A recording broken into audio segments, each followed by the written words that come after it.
ایسے دستور کو صبح بے نور کو میں نہیں مانتا میں نہیں جانتا.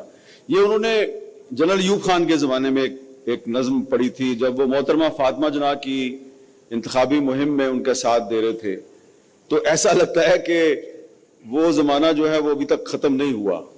حبیب جالب صاحب بھی چلے گئے اور ایوب خان بھی چلے گئے, لیکن وہ دور جو ہے وہ ختم نہیں ہوا, اور آج دنیا کسی اور حبیب جالب کو تلاش کر رہی ہے جو یہ کہے کہ ایسے دستور کو صبح بے نور کو میں نہیں مانتا میں نہیں جانتا. تو آج جو موضوع ہے ہمارا وہ یہ ہے کہ جرنلسٹک ایتھکس, صحافتی اخلاقیات. تو اب کیتھی گینن جو ہے وہ میرے ساتھ بیٹھی ہے, شی از اے سینئر, اور میں ان کی بڑی عزت کرتا ہوں, اور آپ انہیں دیکھیں ان کا ہاتھ جو ہے وہ آپ کو نظر آ رہا ہے. انہوں نے اپنے فرائض کی انجام دہی میں اپنے جسم پہ گولیاں کھائی ہیں, اور وہ نشان جو ہے وہ ابھی تک آپ کو ان کے ایک بازو پہ نظر آ رہا ہے. اس طرح کے پاکستان میں بہت سے جرنلسٹ ہیں.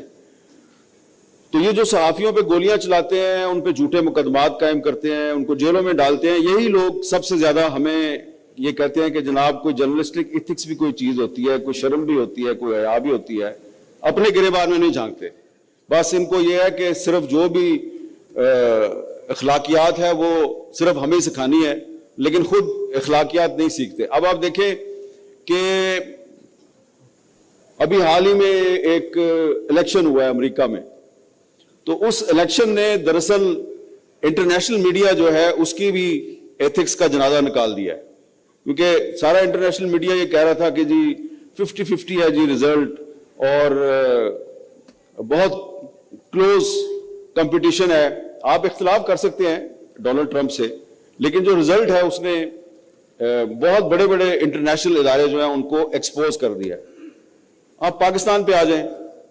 پاکستان میں آپ ٹرمپ کا ذکر کر رہے ہیں تو قیدی نمبر 804 کا مت کیجیے گا ذکر, کیونکہ سوال بار بار ہی ہو رہا تھا ہم لوگوں سے کہ کیا رہائی ہوگی نہیں, بلکہ ایک میری دوست مجھے پرووک کرتے کی حد تک کہہ رہی تھی. میں نے کہا میں تو اسکرین پہ کچھ نہیں کہوں گا.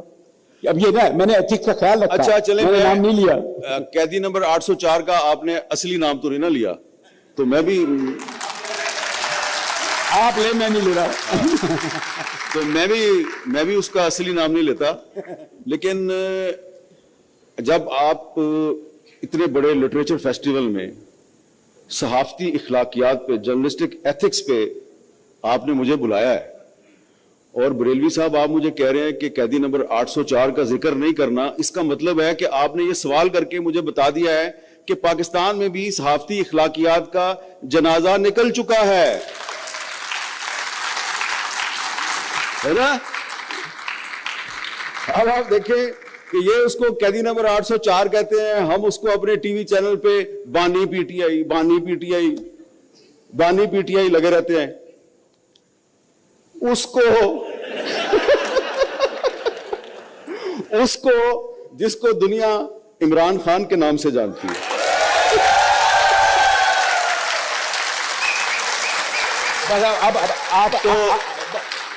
اب کہہ دیا گیا انہوں نے. اب دیکھیں بات یہ ہے کہ یہ آپ نے تالیاں تو بجائی اور آپ کو اس کا حق حاصل ہے. تو جب وہ قیدی نمبر 804 جو ہے وہ جب پرائم منسٹر تھا, تو اس وقت ہم اس کو یہی بات سمجھاتے تھے کہ صحافت پر پابندی نہیں لگانی چاہیے. صحافت پر جب آپ پابندی لگائیں گے تو اس کا نقصان بعد میں آپ کو ہوگا. تو جو بات عمران خان جب وزیر اعظم تھے تو ان کے دور میں میں نے کی, وہی بات اب میں شہباز شریف صاحب وزیر اعظم ہیں ان کے دور میں کر رہا ہوں. ان کے دور میں عمران خان جب وزیر اعظم تھے تو شہباز شریف جیل میں تھے, اب شہباز شریف وزیر اعظم ہے تو عمران خان جیل میں ہے, اور اس کراس فائر میں جو میڈیا ہے وہ پھنسا ہوا ہے.